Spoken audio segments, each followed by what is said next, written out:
Al invocar esa identidad legendaria ante la asamblea de la liga profesional, la atmósfera sufre una mutación. Los veteranos que rivalizaron con dicha figura entran en una suspensión momentánea. Su fisiología se altera. Visualizan fragmentos de la historia y proceden a articular palabras exentas de pánico, cargadas de una veneración tácita que omite justificaciones. El Mamba. El Mamba. El Mamba. El nombre resuena como un eco de batallas perdidas y lecciones aprendidas. Un veterano de la liga una vez dijo: cuando veías el 8 o el 24 en la cancha, sabías que ibas a sufrir. No importaba cuán bien jugabas. Kobe te hacía sentir que nunca eras suficiente. Y esa reacción, esa verdad inmediata, se repitió una y otra vez en entrevistas, podcasts, documentales. Los jugadores no hablaban de estadísticas, hablaban de sensaciones, de noches en las que dieron todo y aún así no fue suficiente, de momentos en los que creyeron tener ventaja solo para ver esa mirada. Esa maldita mirada que decía: esto no ha terminado. Esta no es solo una historia sobre victorias, es una historia sobre lo que sucedía cuando las cámaras se apagaban, cuando el mundo dejaba de mirar, cuando Kobe seguía trabajando. Los primeros encuentros con Kobe Bryant eran experiencias que marcaban carreras. Jugadores que llegaban a la NBA con confianza, con sueños de grandeza, se estrellaban contra una realidad brutal en su primer partido contra los Lakers.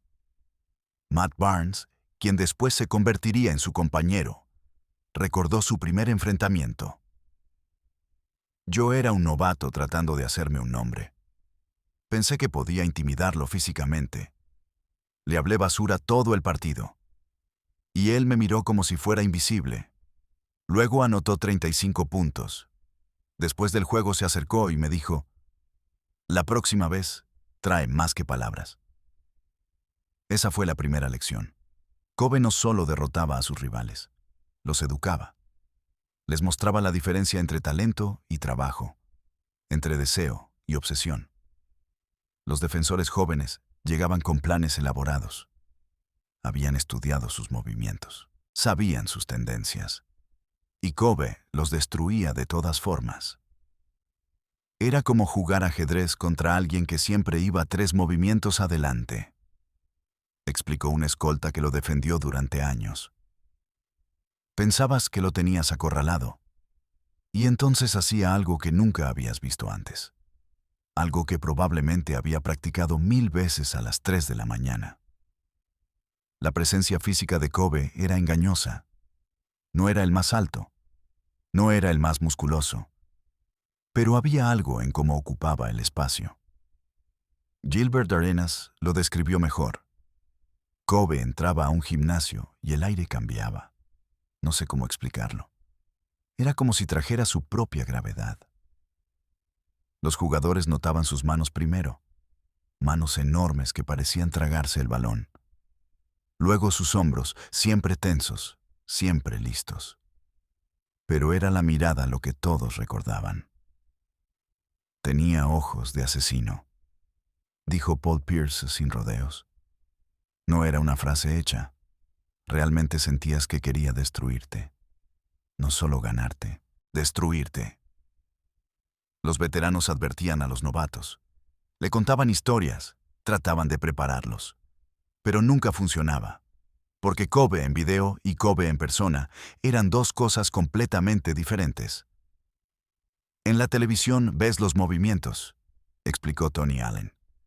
Pero no sientes la intensidad, no sientes cómo te estudia cada segundo que estás en la cancha, como si estuviera leyendo tu alma. El dominio de Kobe Bryant sobre la NBA no era solo físico. Era psicológico, mental, espiritual, incluso. Los equipos cambiaban sus sistemas defensivos específicamente para él. Coaches perdían el sueño diseñando estrategias. Y Kobe las desmontaba una por una. Recuerdo una temporada en la que nuestro equipo practicó durante semanas una defensa especial para Kobe. contó un exjugador de los Suns. Teníamos rotaciones perfectas, comunicación perfecta. Primer cuarto, nos anotó 18 puntos, 18, y después del juego sonrió y dijo que era un buen calentamiento. Esa era la parte más frustrante. Kobe te hacía sentir que tu mejor esfuerzo era su rutina, que tu partido de tu vida era su martes normal. Raja Bell, conocido por su defensa agresiva, admitió algo que dolía decir. Traté de detenerlo durante años. Probé todo. Fuerza física, juegos mentales. Nada funcionaba, nada. Y la verdad es que él lo sabía. Sabía que eventualmente fallarías. Y cuando fallaras, te castigaría por ello. Los números respaldaban la tortura. Contra defensores de élite, Kobe promediaba prácticamente lo mismo que contra defensores regulares. Eso no era normal. Eso era sobrehumano. Steve Nash, quien jugó contra Kobe innumerables veces, describió la preparación. Cuando jugábamos contra los Lakers, cambiaba toda mi semana. Dormía diferente. Comía diferente. Estudiaba videos hasta que mis ojos ardían. A pesar de todo, eso no bastaba. Varios competidores admitieron que él ocupaba sus pensamientos días previos al encuentro. Me encontraba en Charlotte y debíamos enfrentarnos a los Lakers el viernes. Rememoró Gerald Wallace. Desde el lunes, mi enfoque estaba únicamente en la estrategia para contenerlo. Mi atención no se desviaba. Mi pareja notaba mi inquietud, pero yo solo visualizaba el desafío del viernes frente a él. Ese era su recurso principal, más que su técnica de tiro o sus movimientos de pies. Era la habilidad de residir en la psicología ajena sin costo alguno, de transformarse en el centro de atención antes del inicio. Él aseguraba el triunfo días antes del evento, explicó Chauncey Billups. Superaba tu voluntad antes de la primera jugada. Y al llegar el momento, frente a frente, notabas esa expresión, ese gesto sutil que indicaba, conozco el desenlace. Había otro elemento recurrente en los relatos, la dedicación, el esfuerzo riguroso e interminable. Una vez llegué al gimnasio a las 6 de la mañana para practicar antes del juego, contó un compañero de equipo anónimo. Kobe ya estaba allí, sudando. No estaba haciendo disparos casuales. Estaba simulando situaciones de juego completas, hablándose a sí mismo, gritando. Y cuando le pregunté cuánto tiempo llevaba allí, me dijo, 2 horas. Necesito otras 3. Esas historias se multiplicaban. Jugadores lo veían practicar a medianoche.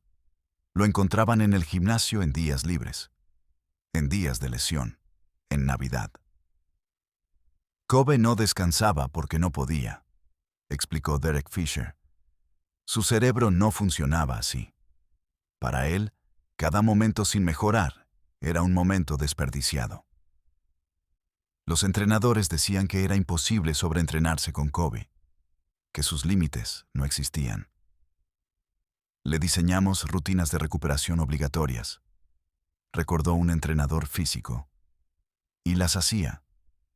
Pero luego agregaba 2 horas más de entrenamiento secreto. Le decíamos que se iba a lesionar, y nos miraba como si estuviéramos locos.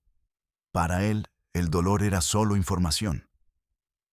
Michael Jordan hizo una observación que los jugadores citaban frecuentemente. Kobe me robó todos mis movimientos, pero no solo los copió, los estudió hasta entenderlos mejor que yo. Y eso era verdad. Los jugadores que enfrentaban a Kobe veían sombras de Jordan, de Magic, de Hakeem. Veían una biblioteca completa de baloncesto condensada en un solo cuerpo. La diferencia entre Kobe y otros jugadores talentosos es que él convertía el estudio en religión, dijo Grant Hill. No solo veía videos, los diseccionaba. Llamaba a veteranos retirados para preguntarles sobre movimientos específicos. Volaba a entrenar con expertos en footwork. Era obsesivo hasta un nivel que asustaba. Los defensores odiaban esto, porque significaba que Kobe tenía respuestas para todo.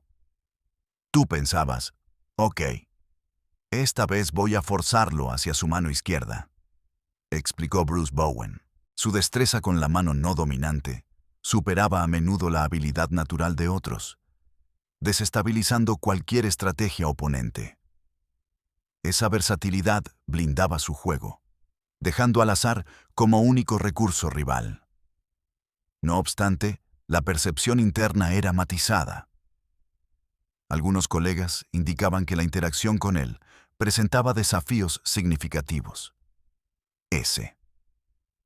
Parker señaló que la relación era estrictamente profesional, distante de la camaradería personal.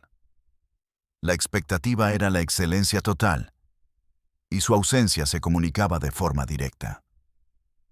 Los relatos internos describen un liderazgo complejo, cimentado en una autoridad rigurosa. Se menciona que la corrección vocal ante errores técnicos era habitual, independientemente de la antigüedad del jugador. Si el rendimiento no se alineaba con sus estándares, la interacción se reducía al mínimo absoluto. Incluso figuras destacadas como S. O'Neal navegaron una dinámica interpersonal notoriamente intrincada. Shaq y Kobe ganaron 3 campeonatos y apenas se hablaban, observó un periodista veterano. Eso te dice todo. Kobe podía trabajar con personas que odiaba si eso significaba ganar. Los jugadores admitían que su obsesión tenía un costo. Kobe sacrificó relaciones por el baloncesto, dijo un veterano sin nombre. Su familia, sus amigos, todo era secundario, y él lo sabía, pero no le importaba. Phil Jackson, su entrenador durante años, ofreció perspectiva. Kobe era Michael sin el carisma natural. Tenía que trabajar para ser amado, pero no le importaba ser amado. Le importaba ser el mejor. Esa dureza alienaba a algunos. Hubo temporadas en las que la mitad del vestuario no lo soportaba, admitió un excompañero. Pero todos lo respetaban, porque cuando el juego importaba, cuando todo estaba en juego, querías a Kobe con el balón. Los jugadores jóvenes especialmente luchaban con él. Kobe no era mentor, explicó Jordan Clarkson. Te lanzaba al agua profunda y veía si nadabas. Si te ahogabas, te ignoraba. Si nadabas, entonces tal vez te enseñaba algo. Era darwinismo de vestuario. Supervivencia del más fuerte. Y Kobe era el depredador alfa sin disculpas. Una vez cometí 3 errores seguidos en práctica, recordó un jugador. Kobe se fue. Simplemente se fue. No dijo nada. Solo se fue del gimnasio. Y ese silencio fue peor que cualquier grito. Pero luego estaban los momentos que definían por qué todo ese dolor valía la pena. Enero 22 de 2006. Staples Center. Los Lakers contra los Raptors. Una noche que los jugadores aún describen en susurros. Ese juego fue una declaración, dijo Jalen Rose, quien jugó para Toronto esa noche. Kobe nos dijo antes del partido que íbamos a perder. Literalmente nos lo dijo. Y luego anotó 81 puntos. 81. El número aún parece imposible. Los defensores que intentaron detenerlo esa noche cuentan la historia como sobrevivientes de guerra. Después del tercer cuarto llevaba 60, recordó Morris Peterson. Y yo estaba rezando para que el juego terminara. No por nosotros, por él. Pensé que su cuerpo iba a explotar. Pero Kobe no explotó. Voló. Cada disparo entraba, dijo Rose. No importaba dónde estuviéramos. No importaba cuántas manos tenía en su cara. Entraba. Y después de un rato, solo te quedabas mirando. Porque estabas presenciando historia.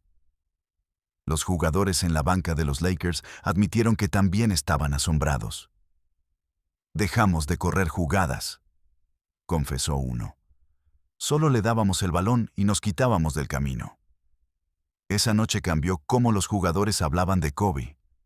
Antes era élite. Después de los 81 era mitología. Yo estaba en casa viendo ese juego, dijo LeBron James, y recuerdo pensar, esto no es humano. No era solo anotar 81, era cómo lo hizo, con elegancia, con control, como si pudiera haber anotado 100 si hubiera querido. Los entrenadores rivales tuvieron que explicar a sus equipos cómo había sucedido. No hay explicación, dijo uno honestamente. Kobe decidió que iba a ganar ese juego él solo, y lo hizo. Fin de la historia.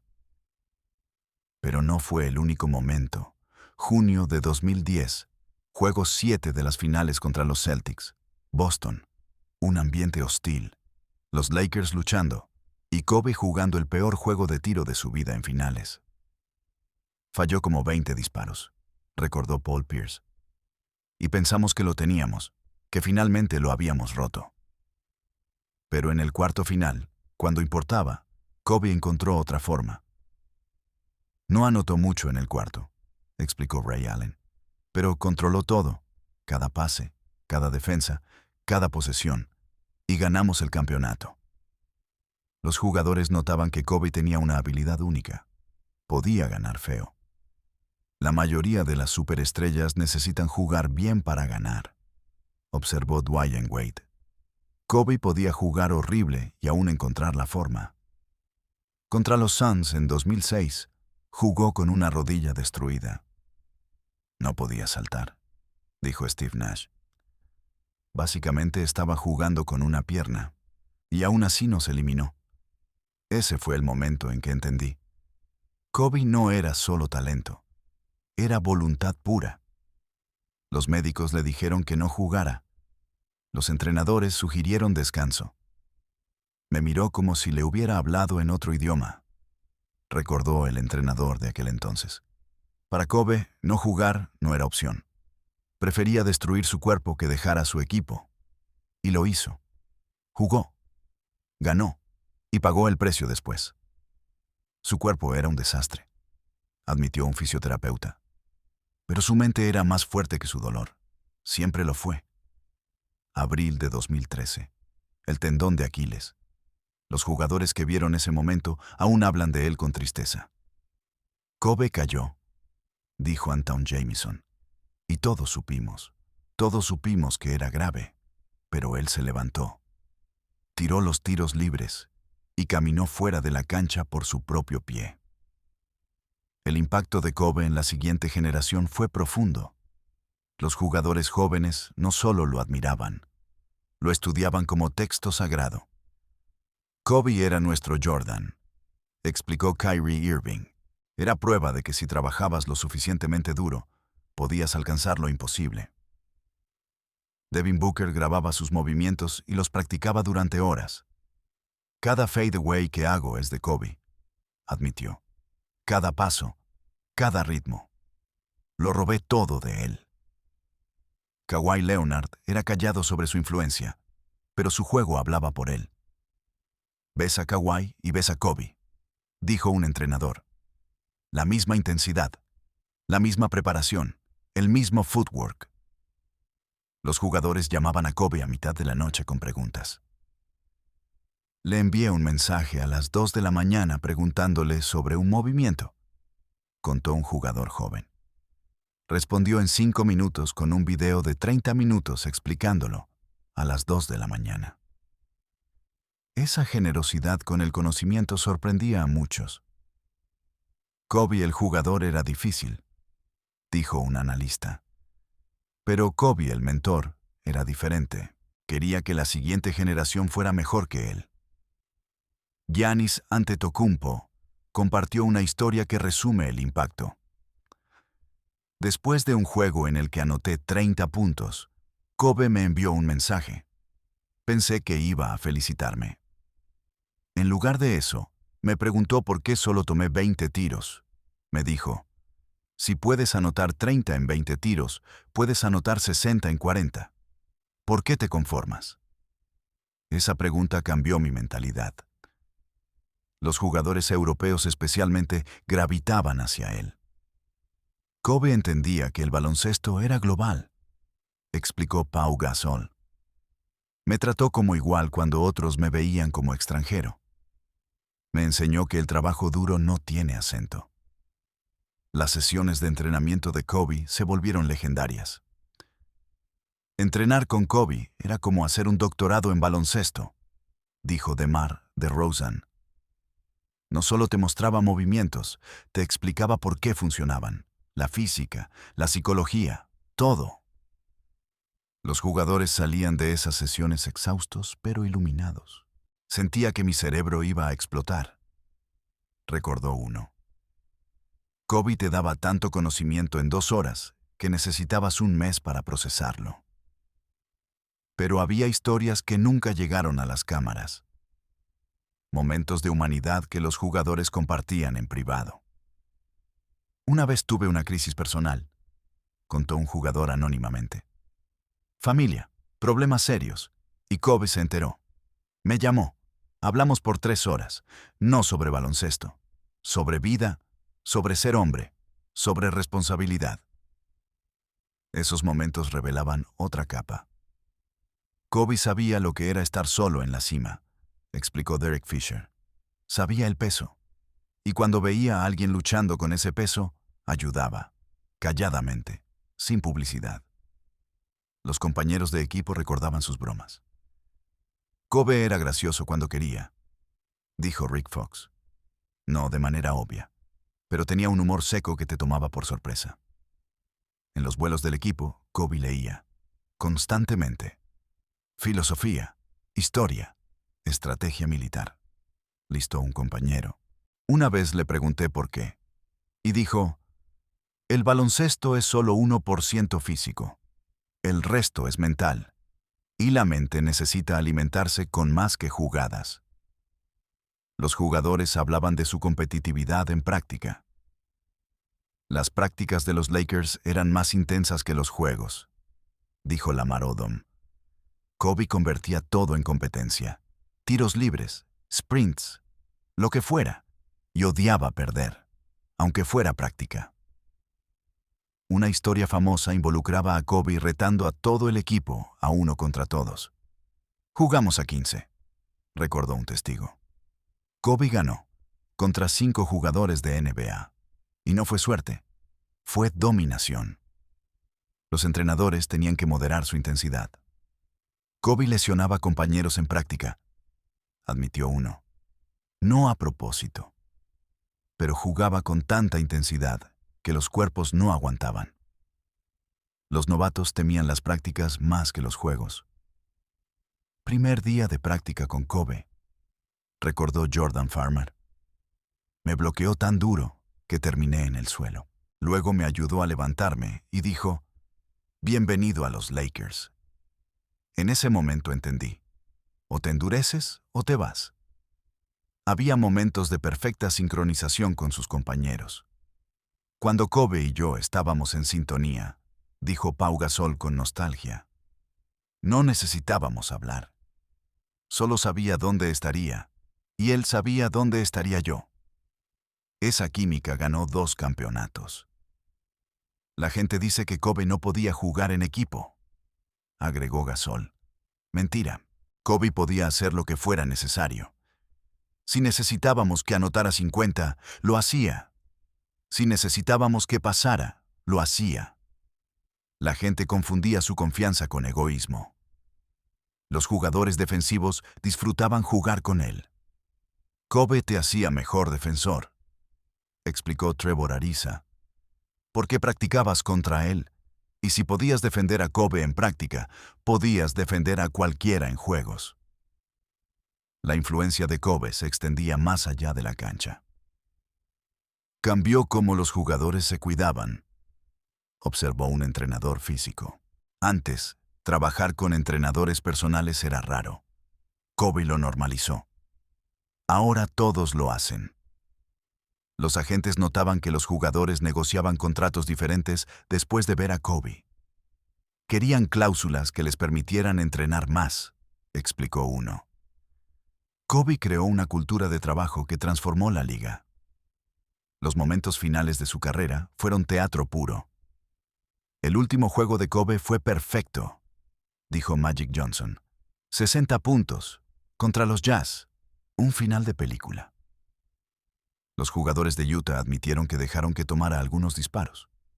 No todos, aclaró uno. Pero sí, hubo momentos en que lo dejamos tener su momento. Se lo merecía. Gordon Hayward, quien defendió a Kobe esa noche, lo describió como surreal. Estoy intentando defenderlo profesionalmente. Y al mismo tiempo estoy pensando, este es el último juego de Kobe Bryant. Era imposible no sentir la ocasión. Los compañeros de equipo de Kobe esa temporada vieron su transformación. Toda la temporada fue una despedida, dijo D'Angelo Russell. En cada ciudad, los fans lo ovacionaban. Jugadores rivales pedían fotos. Era hermoso y triste al mismo tiempo. El cuerpo de Kobe estaba destruido. Apenas podía caminar algunos días, admitió el entrenador. Pero salía y daba todo, porque no sabía jugar de otra forma. La muerte de Kobe en 2020 devastó a la comunidad de NBA. Los jugadores lloraron públicamente. Perdimos a un hermano, dijo LeBron con lágrimas, a un mentor, a una leyenda. El All-Star Game ese año fue un tributo. Nadie quería estar allí, recordó un jugador, pero sabíamos que Kobe habría querido que jugáramos, que compitiéramos. Los homenajes llenaron las redes sociales. Historias que nunca se habían contado emergieron. Después de su muerte, todos tenían una historia de Kobe, observó un periodista, de cómo los ayudó, los inspiró, los retó. Los jugadores actuales adoptaron su mentalidad abiertamente. Antes era casi vergonzoso admitir que copiaras a Kobe, explicó Devin Booker. Ahora es un honor, es un legado que cargar. Las frases de Kobe se volvieron mantras. Mamba Mentality ya no era solo una frase, era una filosofía de vida. Significa no aceptar excusas, definió Damian Lillard. Significa que el trabajo nunca termina, que siempre puede ser mejor. Los entrenadores enseñan a las nuevas generaciones usando ejemplos de Kobe. Cuando un jugador joven se queja del entrenamiento, contó un coach universitario, le muestro videos de Kobe a las 4 de la mañana. Las quejas terminan rápido. Sus hijas, especialmente Gianna, representaban su evolución. Kobe amaba el baloncesto femenino, dijo Sue Bird. Entrenaba a Gigi con la misma intensidad que se entrenó a sí mismo. Iba a revolucionar el juego femenino. Los jugadores de WNBA lo recordaban como aliado genuino. No era performativo, explicó Diana Taurasi. Kobe realmente creía que las mujeres podían jugar al máximo nivel. Y lo decía, alto, constantemente. La pérdida de Gianna junto a Kobe añadió otra capa de tragedia. No solo perdimos a Kobe, dijo Shaquille O'Neal, perdimos el futuro, perdimos lo que pudo haber sido. Los jugadores establecieron becas en su nombre, programas de entrenamiento, torneos juveniles. Es lo mínimo, dijo Chris Paul, después de todo lo que Kobe nos dio. Las estadísticas cuentan parte de la historia. 5 campeonatos, 18 All-Stars, 2 números retirados. Pero los jugadores insisten en que los números no capturan su esencia. Kobe fue más grande que sus números, dijo Dwayne Wade. Fue una sensación, una presencia, un estándar. Los debates sobre su lugar en la historia continúan. ¿Top 5 de todos los tiempos?, preguntó un analista. ¿Top 10? Para los jugadores que lo enfrentaron, eso no importa. Lo que importa es el legado intangible. Kobe nos enseñó que el talento solo te lleva hasta cierto punto. Resumió Kevin Durant, que el verdadero éxito requiere obsesión, sacrificio, voluntad de sufrir. Los jugadores jóvenes que nunca lo vieron jugar estudian sus videos religiosamente. Mi hijo tiene 8 años, contó un veterano. Y ya sabe quién es Kobe. Ya intenta sus movimientos. Eso es legado. trascender generaciones.